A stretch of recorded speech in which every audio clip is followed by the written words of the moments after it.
Hey guys, welcome back to the Buzz Weaver channel, Election 2020 Special Edition. If you guys are new to the channel, I'd like to welcome you guys here. If you are a returning visitor or subscriber, a lot of the material that we're going to cover today is something that we have talked about in the last 3 years. All links of the material that I will be discussing will be linked below this video. Here we are, guys, day 2 of the election. We're at 94% here in Georgia and 94% in North Carolina. Back in May, I did receive my application, my application to apply for a mail-in ballot. I never requested one, did not need one.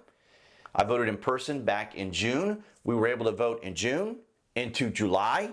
Then we were able to vote in September into October. And then in October, we had 3 weeks to vote.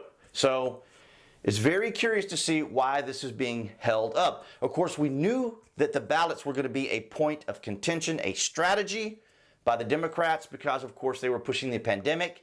Yes, we still can't say that here on YouTube. So this was another reason why we needed a Trump victory, to change the dynamics of social media. And that's what I'm going to kind of touch on right here. I apologize, guys. I've had like 3 hours of sleep, and I'm trying to get this to you as quickly as I can because of the ever-changing things that are going on in real time. Now, as we have discussed here on the channel, we are aware, for example, of Jenny Janai, I believe is the way she pronounces her name, the executive from Google that we have talked about. I will link the video below from Veritas, where she is saying that they were going to do, they being Google, were going to do everything they could to prevent a Donald Trump victory. We know that we have seen the levels of censorship.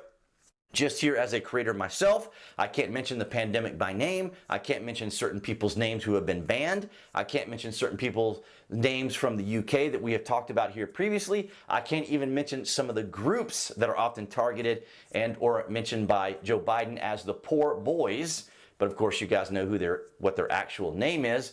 But nonetheless, my concern, of course, was how much of an influence social media would have, because we knew there was censorship. We've seen Jack Dorsey. We have seen Mark Zuckerberg being called before the committee to answer questions concerning their activity.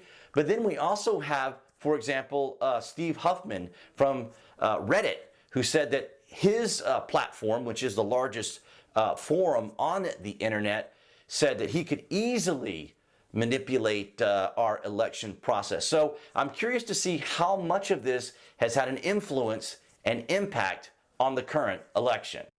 Speaking of Google, Sundar Pichai, the CEO of Google, also had to come before the committee and answer for the activity that had been going on with Google. Now, the executive, Jen Janai, is the correct pronunciation from the previous segment.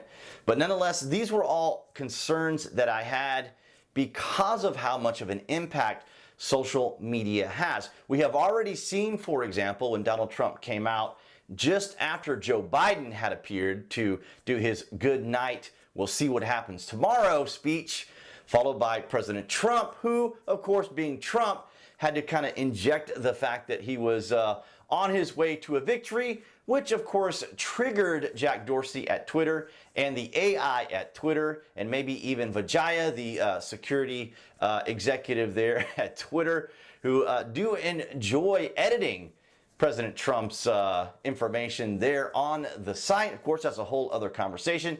But nonetheless, yes, he was censored for essentially insinuating that he had won. Of course, this was the trajectory that we were seeing, which might explain why it came to a complete stop. And I have no idea where they're going to be getting these additional votes from. Now, of course, we heard about a pipe burst at the former Phillips Arena, which is where the Atlanta Hawks play. It is now called the State Farm Arena. But nonetheless, apparently they were storing the absentee ballots there maybe, or they had their machines there to do the counting.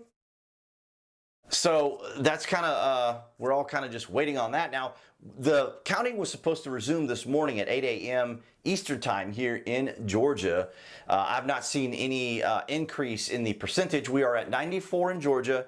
They are at 94 in North Carolina. I don't know about the 94% magic number where everything was halted. We're also waiting for Pennsylvania. But I think, I'm not entirely sure about this, but I think mathematically, even if Pennsylvania waits for the ballots to come in, there is already enough votes for President Trump. Or the thing is that people have to keep in mind too is that the ballots do not necessarily suggest or imply that these are all Democrat votes that are coming in, because obviously conservatives and or Republicans probably also mailed with ballots as well.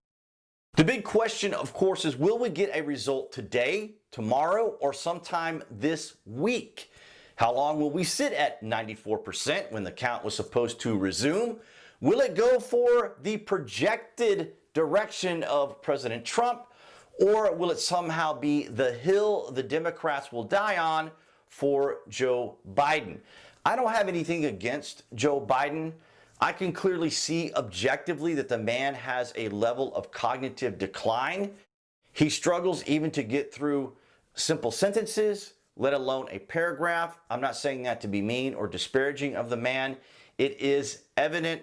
If you follow me on social media, Twitter and Facebook, you will see some of the videos that I have posted of him making the comments that he is making. Some of the things I can't even repeat because I don't even know what he was even saying. But nonetheless, this is what we are contending with: the establishment versus President Trump. Now, that may be considered hyperbolic language, but nonetheless, it has been this system of narratives since Trump became the president of the United States. I would argue the Democrats never accepted the fact that he won, despite them asking whether he would concede. They never conceded to accept the fact that he had won the original election. So here we are, stuck in this position, one that we had talked about here on the channel. I just wanted to get this out to you guys, just to kind of give you an idea of where we are at the moment, hoping things will progress forward, hoping things will work out the way they should on the projections that we see currently with the states. All right, guys, so that's going to wrap it up for this particular special edition of Election 2020. I will have the links below this video if you guys want to read the articles that I was just discussing.